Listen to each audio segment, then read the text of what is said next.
दोस्तों अस्सलाम वालेकुम वरहमतुल्लाहि वबरकातुहू। इल्म रमल की कुछ अहम पेशन गोइयाँ मैंने निकाली हैं। तो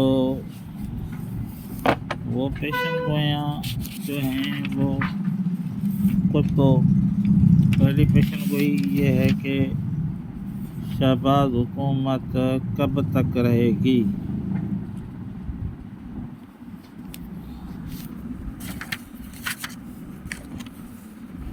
तो ये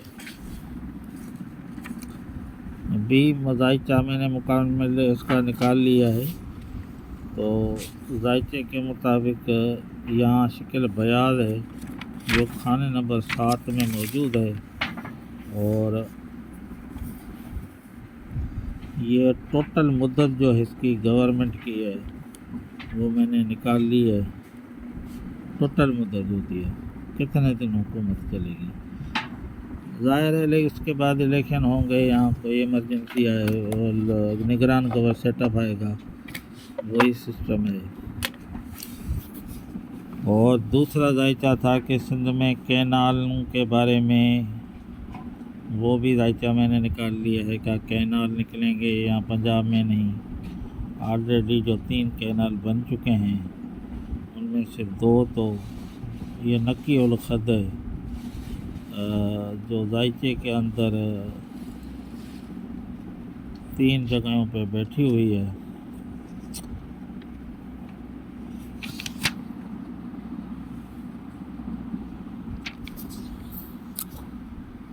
और ये सिंध गवर्नमेंट का जायचा है। सिंध गवर्नमेंट भी इसी साल नहीं जा रही, अप्रैल 2026 तक इसको कोई ख़तरा नहीं है। उसके बाद यहाँ जो है वो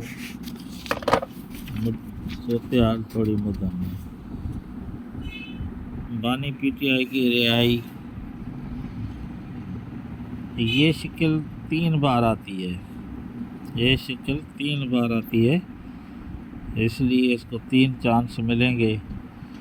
वल्लाह आलम वो कौन सा चांस, पहला चांस लेना चाहता है, दूसरा, तीसरा, आखिरी चांस। और दूसरा है कि क्या PTI के जो गवर्नमेंट है वो आएगी या नहीं, उसमें भी थोड़ा टाइम तो लगेगा, लेकिन ये भी जायचे में दिखाया गया है। वज़ीर आज़म कौन बनेगा ये तो आप मेरे व्हाट्सएप नंबर पे मुझसे सवाल कर सकते हैं। मेरा नंबर है 0300276075। इस बीच में निगरान का सेटअप आएगा, याद रखें, इस बीच में निगरान सेटअप आएगा। तीसरा जायचा मैंने निकाला है मेरे दोस्त मुस्ताद सरकी का, जो TV पे बैठ के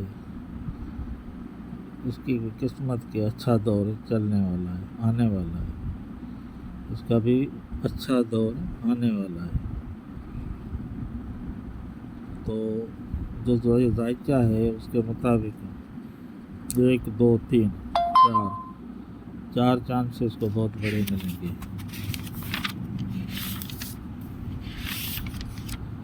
तो इल्म रमल के थोड़े जायचे हैं जो मैंने अपनी जगह पे लिखे हैं, उनके